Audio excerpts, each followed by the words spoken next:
Pareho ko tanggal sa PC kay mo masaka mi. Masaka mi. Tanggalan dyan ha. Oh, sige, tanggal ang PC ah. Okay, masaka mi.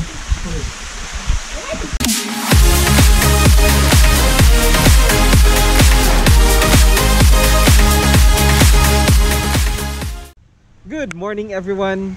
We are in Darport. So this is the jump off area padulong sa Tinikaran Peak. It's raining right now, pero rain or shine among hike. So mag-hike may Tinikaran Peak in a while. Lunch dito sa Sapa. And then tomorrow, we'll go to that island. That's Puhada Island. And Waniban Island and Oak Island. So that's going to be our itinerary for our weekend escapade this week.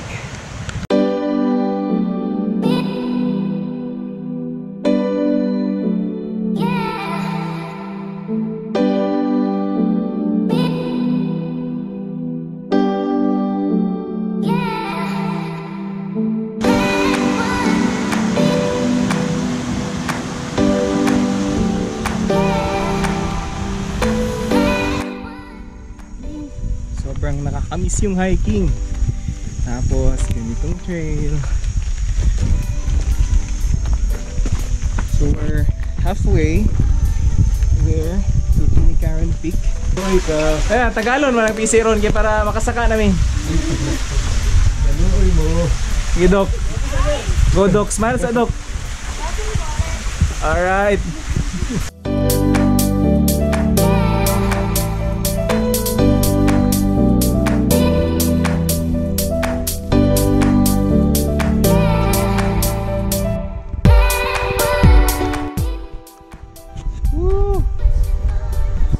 Finally, alam sa Tinikaran Peak. Bangin na dira. And this is part of Mount Amiguitan Range.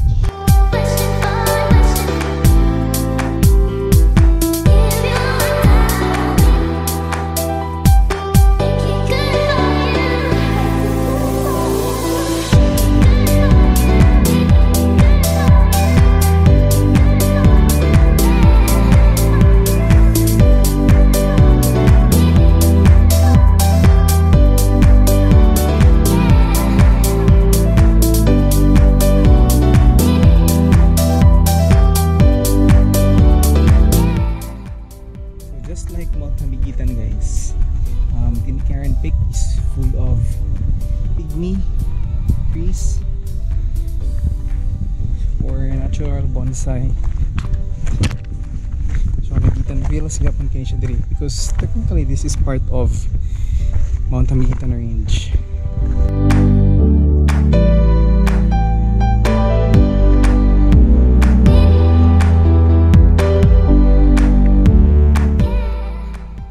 Indot kayong trail dito guys kayo dili ka maghinay-hinay.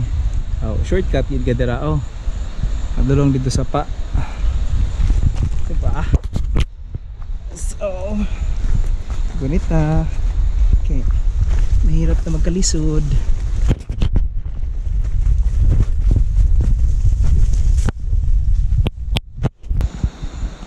Apoy trail dito sa Pikas. Apoy dili kung gusto mo pisi-pisi. Pero kung advanced hiker naka-dira.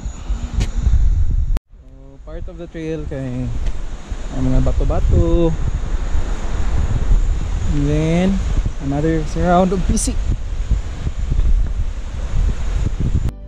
Alright, so nakaraog na gid mi guys. And karon subayan na sa namo ang Sapa. Kay moadto dito sa liguanan.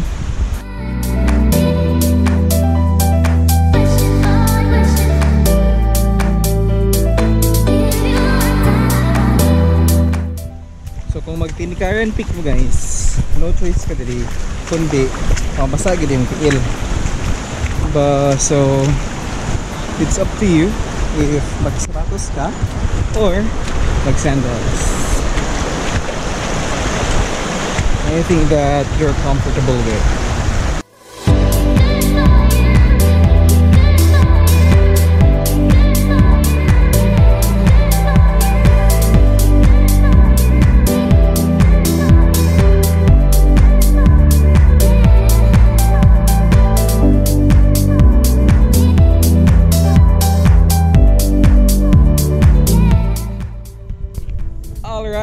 so that ends our hiking for today in Tinikaran Peak. We're back in Darport and we're gonna stay here tonight for our island hopping tomorrow at around 8 or 9 a.m. We're gonna go to 3 islands hopefully. That's Pujada Island, Waniban Island, and Oak Island. So thanks so much for watching, guys. Sa hindi pa nakaka-subscribe, please do subscribe to our YouTube channel at Sakatabay. Follow us on Instagram and like us on Facebook. Bye for now.